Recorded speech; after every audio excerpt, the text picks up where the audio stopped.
All right, can I have everybody's attention? We'll go ahead and call the meeting to order. Can you please rise for the pledge? Chris, would you lead us, please? I pledge allegiance to the flag of the United States of America and to the republic for which it stands, one nation, under God, indivisible, with liberty and justice for all.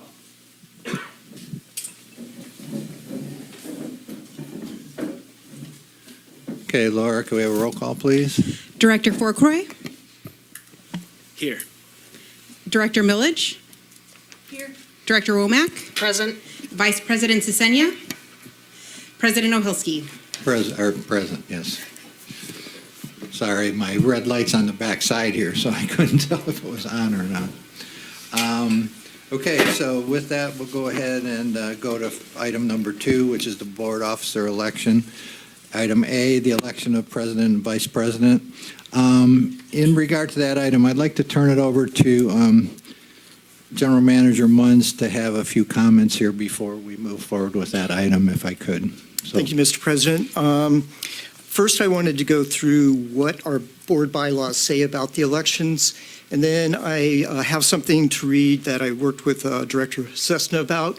So the bylaw reads in section 1.4, the board president and board vice president shall be elected annually at the first regular meeting of each calendar year.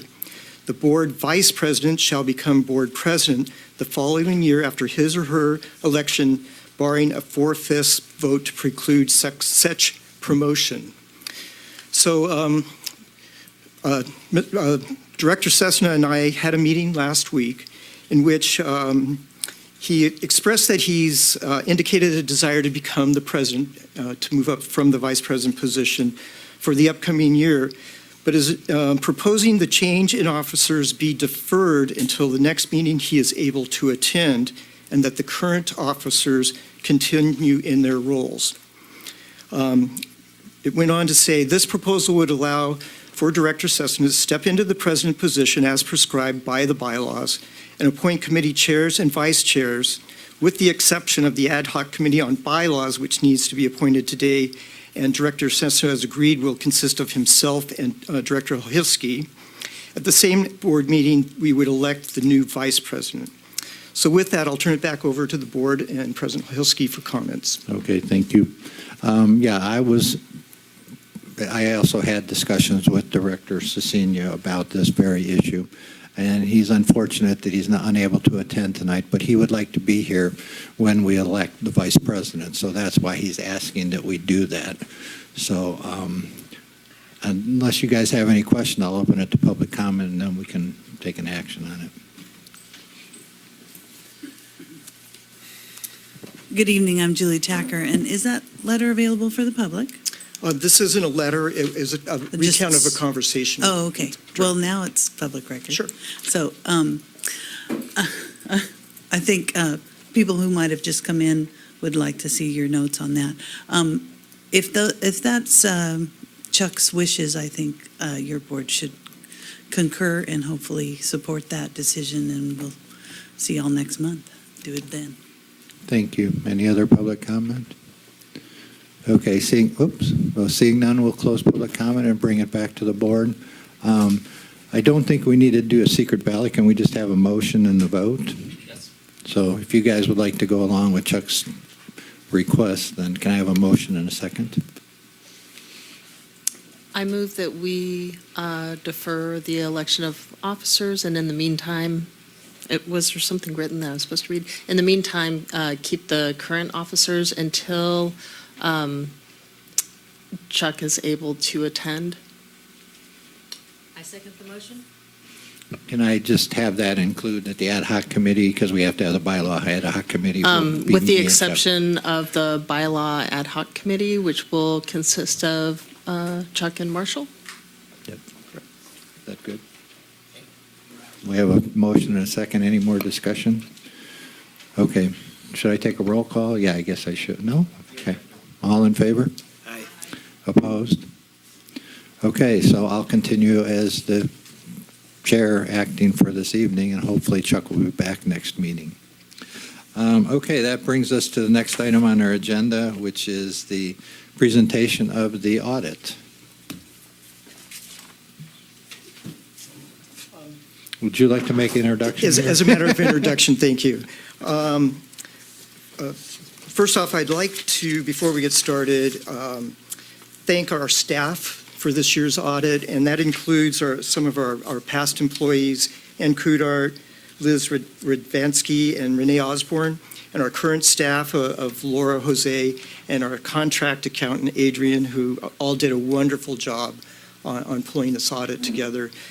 Tonight, we have Mr. Alex Hom from Moss, Levy, and Heim to do an overview of the audit. Thank you.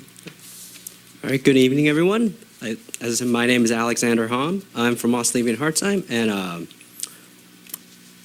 we gladly gave you guys an unmodified, clean opinion. There was one finding. For credit cards, there was one. When we tested 25 credit card transactions, one didn't have an itemized receipt, and there was one instance of where there was only the cardholder's approval signature on it. Only one instance. Other than that, everything looked good, and Adam told me to pass on that staff was very helpful, and it made everything smooth. Any questions regarding the audit? Yeah, let me add on to that. We had a detailed presentation by Adam to the Financial Advisory Committee. And the Financial Advisory Committee did ask that one question about the credit card receipts, and it was just one receipt as it turned out to be. The Financial Advisory Committee was very appreciative of the report and very, very supportive of it. We did have one comment at the Financial Advisory Committee about that I'll let Ron talk about if he wants to. We had a comment about director's compensation. I was going to wait till Adam was back. He's on vacation this week. That's why Alexander's here with us tonight. Right. And we will ask him regarding director's compensation and how that was identified or addressed in the audit. Right. So that was anyway. So any questions? Okay, we'll go to public comment then on the auditor's report. I really appreciate the work that staff and the firm did. Good evening again. I'm Julie Tacker, and I've seen when credit card receipts get lost. Now that everybody carries a cell phone with a camera, it's so simple to snap a picture of that receipt and keep that in your phone. And by the time you've done your paperwork processing, you still have a record of it. It's super handy. I do it myself at work. Just a thought and some advice. The audit doesn't say who approved their own charges, and I think that person or position should be identified. I was the one who asked about director's compensation and how that might have been overlooked as part of this audit and should have been pursued because your board received a letter from the district attorney's office identifying and specifying exactly what is a compensatable meeting. And the analysis of director's compensation in the recent past hasn't been done by a third party and should be, so that we know exactly what funds should be returned to the district. And I can pretty much guarantee that a sizable amount of money should be coming back to the district, and that's where that third party would be respected by everyone. And so I would ask that the auditor look at that particular issue and make a recommendation on how the district can be more transparent with the reporting of director's compensation.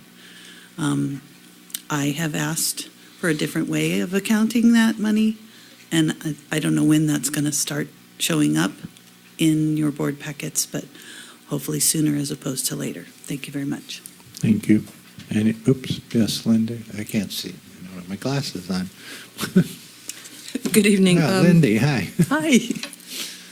My point, I totally agree with what Julie said. I think transparency is really important, and I don't see that, I'm sorry I didn't have a chance to review things before, but I see under criteria, you say that meal purchases and all purchases should be approved by appropriate personnel other than the purchaser, and I hope that's in the bylaws, and if it isn't, it definitely should be clarified so that you do not have an instance where a credit card holder was the only approval signature for their own purchase. So tightening these rules up, I think, will be a good thing for everybody. And director's compensation, it seems like all groups, all CSDs, et cetera, are starting to raise their compensations.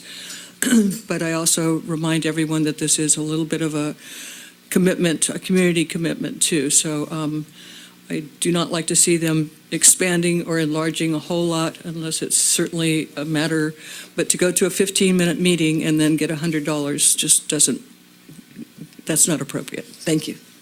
Thank you. Any other public comment? Oops, excuse me. Seeing none, I'll close public comment and bring it back to the board. Any additional questions, comments? Can I make one comment in regards to having director's compensation, the transparency of director's compensation? We will start including all the forms that are filled out and submitted in our Finance Advisory Committee and board packets. That's supposed to be something that we look at during the bylaw review, right? Also is how to change that accounting. Yeah, that will be looked at in two regards. One in the bylaw review, and then secondly, we're going to, subsequent to that, be doing a policy update and review. So that will be looked at in both of those areas. Okay. I guess that's it. All right. Thank you very much. We appreciate your work. All right. With that, then, we'll go for public comment for items not on the agenda.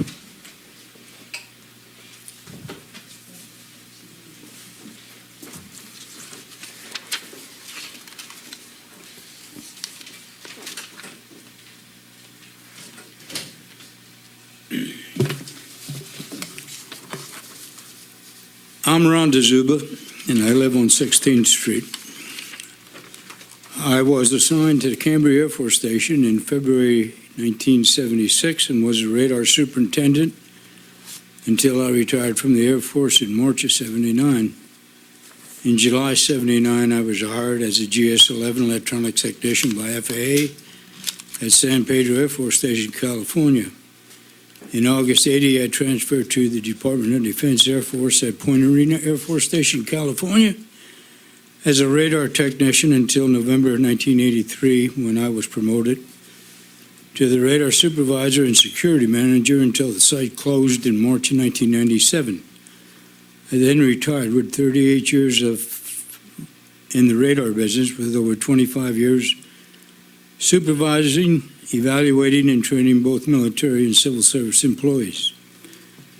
On 9th of October, my meter was read. A few days later, Alicia, your billing lady, noticed my consumption went from 5 to 10 units between readings.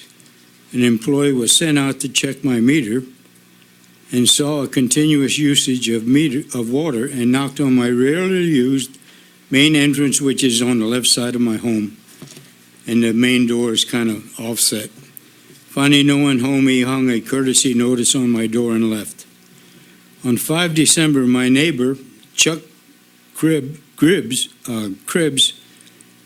noticed water running along his driveway and notified my son and I that we had a leak a few feet from the meter enclosure. We located and fixed the leak the same day. A day or two before Christmas, I received a bill for $2,022. I then went to the LOSD here, and my bill was adjusted to $1,068 because I had submitted an application for a leak adjustment credit. While I'm grateful for the reduction, I feel that a more comprehensive procedure on your meter readings and following actions, 133,000 plus gallons of water could have been prevented from being returned to the local aquifer.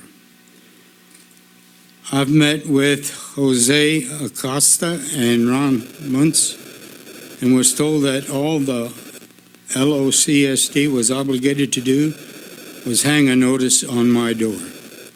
I made a suggestion to Alicia and suggested a follow-up phone call after hanging the notice, which would help, and she agreed and said that they would do that in the future. An email would also help. If the meter reader that checked my meter 9 October would have walked next door to Chuck Krebs, 30 feet from the meter, and knocked on his door and said, by the way, I'm sorry, what's that? Is my time up? Your time's up, yes. Well, I guess, excuse me, I'm 80 years old and a little slow here, so Well, I can give you another minute, but no more than that. thank you very much. Anyway, I've met with Jose and Ron, and they told me that you were only obligated to hang the notice on my door. If the meter reader would have went to my neighbor and knocked on the door and said, hey, is your neighbor home? He would have said, yeah, check that house right behind this one. He lives over there also, because I own 2 homes. And the leak would have been fixed that day, not 57 days later when I found your notice on my door.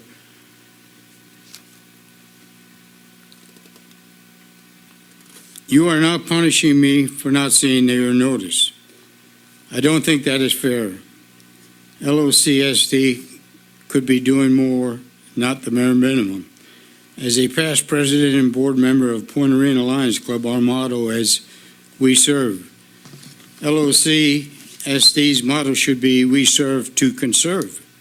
I think an average charge of my last 2 years' 2-month usage would be satisfactory. I can't fix what I didn't know was leaking. Thank you. I've asked to be heard by your board next month. I'll leave my contact Thank you, information thank with you. Thank you. Thank you very much. Lindy Owen again. This is the 4th one that I've heard of in the last 6 months, extreme leak activity that went unnoticed. I just urge us to be really looking into the flume. I know that that's on the agenda to think about, but I believe that that could be funded or should be partially funded by our conservation funds, because it not only would save a lot of money if it had a notification method, and I don't use a cell phone, so it's not perfect for me, but I believe that it's a direction we really should be going. I don't want to see any more of these leaks, and it's a really sad situation to have thousands of dollars of water bill all of a sudden when 2-month billing doesn't allow you any chance in between. So, thank you. Thank you.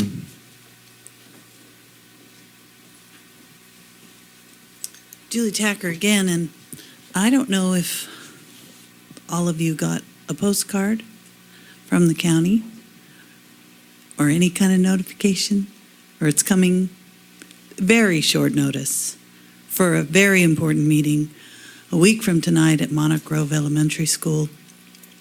This is a significant rate increase to the sewer users, and I think you all should be there.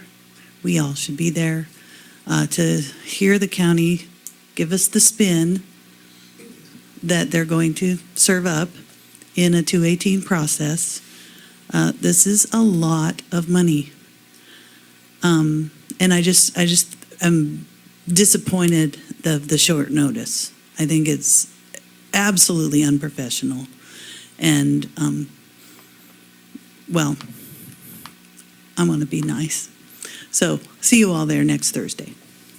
Thank you. Any other public comment for items not on the agenda? Seeing that, we'll close that. Just one comment on the leak program. That's one of the things that we're going to be looking at in our policy update this year, because there's only so much that we can do under the current or staff can do under the current policies, but that's an item that's on your agenda for the upcoming year. Okay, with that, then we'll go ahead and move to the fire department report. Can I ask one question? Yes, I'm sorry. Did we receive and file the audit? Did we need to do that? Do we need to do that? I think it was just a press. Yeah, That's it. One is just a press. It says recommend, receive, and file. I just am making sure before we get too far along. There's- You can certainly. Okay, let's go ahead. We'll backtrack then. Okay, I make a motion that we receive and file the fiscal year 2018-2019 financial audit. I'll second that. Okay, we have a motion and a second. Any more discussion? Seeing none, all in favor? Aye. Okay, now, I apologize. Now we'll go to the fire department report. Hi. Chief Wong is out of county on special assignment, so I'm going to give a very brief report tonight. I'm his assistant, Carrie. And in the month of December, we had a total of 130 calls. We're down 11% from last year, where we had 145 calls. 80 of those were medical aid. 7 of them were traffic collisions. 5 were reported as fires. 8 were reported as hazardous. We had 19 public assists and 11 false alarms. During the month of December, Chief Wong also worked to update the fire code, which he will be presenting at the next board meeting. And South Bay Station 15 participated in our annual Christmas parade, where they gave Santa a ride around town, and that concludes our December report. Any questions? Any questions? Oh, thank you.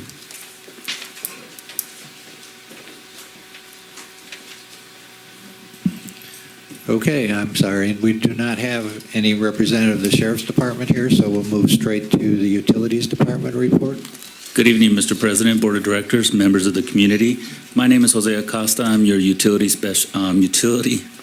systems manager. This is the 3rd month in a row I've done that. I apologize. The report for tonight will be for the month of November 2019, and we'll start with the water production information. The total water produced for the month of November 2019 was approximately 13.6 million gallons. This equates to approximately 455,000 gallons per day. And this represents a decrease in production from last year by approximately almost 2%. Using the state's formula to calculate the residential usage per capita, for the month of November, our residential customers used 60.3 gallons per day per person. And that's a decrease from 61.4 gallons per day per person of last year. Right below this, you can see the production and runtime hours by well site, and also listed as the change from last year compared to this year, both in million gallons produced and also the electrical consumption run hours. The water billing information for the month of November, we billed for approximately 12.12 million gallons of water, and that generated approximately $218,000 in revenue for that period. The utility department operations and maintenance updates. The operators continued doing their monthly meter reading. We did a service line upgrade at 1405 17th Street. Continued the meter changeout program. 80 meters were changed out during that month. And speaking to Frank, our water resource crew leader, we're almost complete with the whole system as far as the 5/8 and 3/4 inch meters, the smaller meters. And we'll be 100% from the 2014 meter changeout program that we started. We did a service line and meter upgrade at 1964 7th Street, and we performed follow-up work from the leak detection program that was completed in September. During that program, I reported that there was approximately 12 leaks found in the distribution system and several leaks on the customer side. Each one of those leaks has been repaired with the exception of one where we're going to do a whole line replacement. Each leak had approximately 2 gallons per minute leak, so you're looking at about 24 to 30 gallons per minute from those leaks that will hopefully be conserving from this point forward. We also assisted the contract with the repair work that was completed on our 10th Street tank, where we had to replace a hatch, do some internal painting and cleaning, and also some exterior work on the ladders and entry hatches. We completed a survey of our water facilities for SCADA recommendations. We had a contractor come in who did a walkthrough with our operators to see what our wants and needs are for our SCADA upgrade. SCADA upgrade is a monitoring program that allows us to monitor our wells, control the wells remotely, and also our reservoir sites as well. So we had that completed as well for that month. Right below, you can see the rainfall totals for this year, we have about 3.82 inches of rain so far through the month of November. We've had some rain through December, and not too much this month, but hopefully we catch up. That concludes my report. Before I conclude my report, I just want to say, I know the sheriff aren't here, but I'd like to say, hopefully the sheriff, local sheriff and law enforcement had a good, safe day today. Today is local law enforcement recognition day, and so I hope that they had a safe and good day as well. So that concludes my report. Any questions? I have a question. Yes. And not that it's a problem, but I'm just curious. It looks like the runtime hours are more, even though the water consumption is less, or the water production is less? If you look at the report, what it is you have South Bay wells, lower and upper wells, which produce less water, but they run longer. Okay. So that's what I wanted to know. Thanks. Okay, any other questions? Okay, thank you. Thank you. General Manager's report, Mr. Munns. Thank you very much. Just quickly, we've been working with a consultant to do the Farrell Street Pathway biological assessment.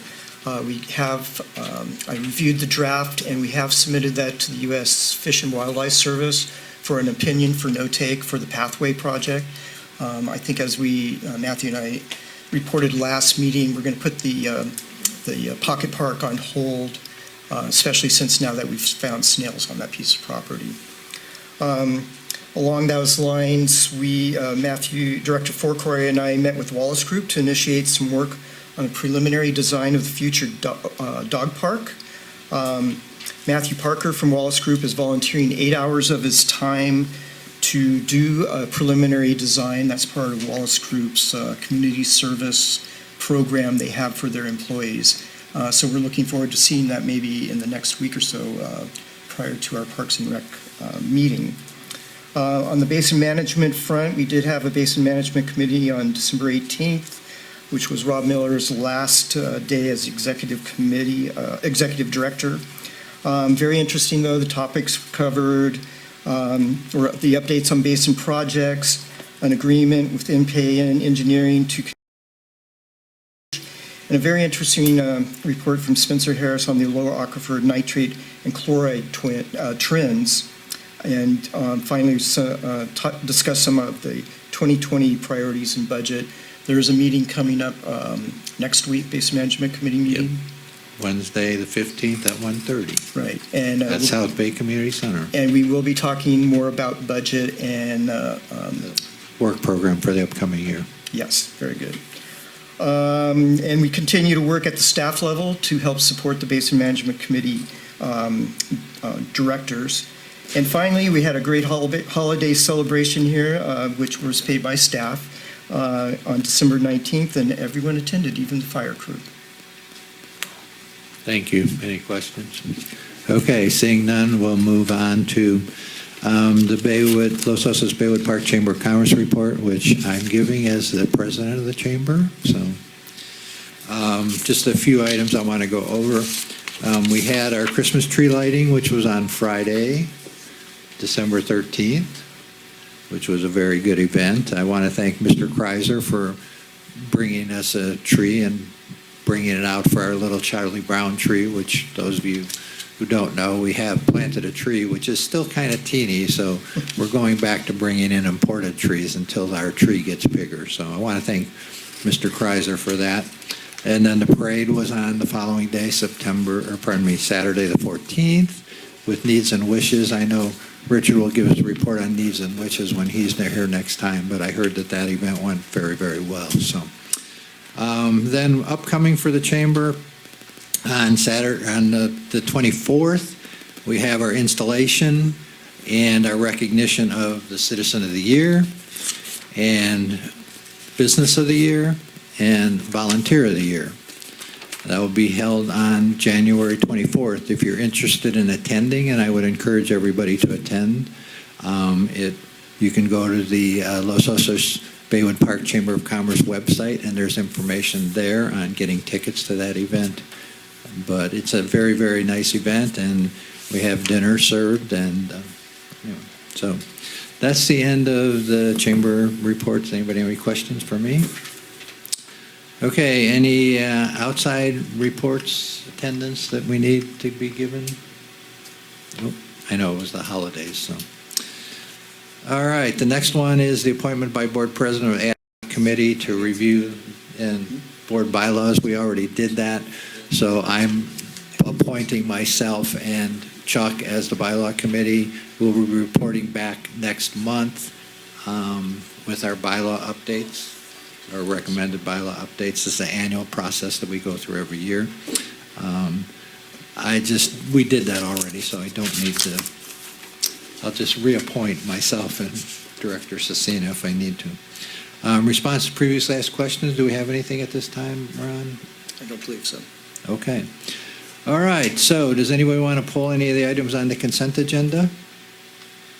Oh, wait, I forgot the Financial Advisory Committee. We did have our committee meeting, and the committee did recommend that the board receive and file the warrants and the financial reports that are on your consent agenda, and that was done unanimously by the FAC. Okay, does anybody want to pull anything on the consent agenda? No. Okay, seeing none, then we'll go ahead and take public comment on the administrative and committee reports and the consent agenda.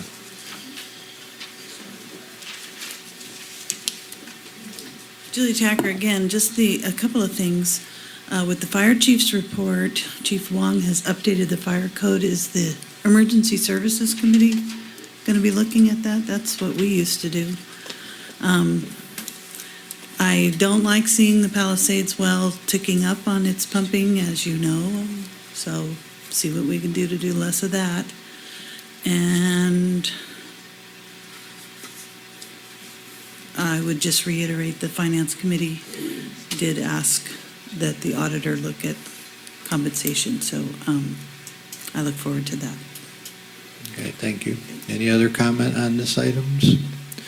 Okay, seeing none, we'll close public comment and bring it back to the board for action. Any questions, comments?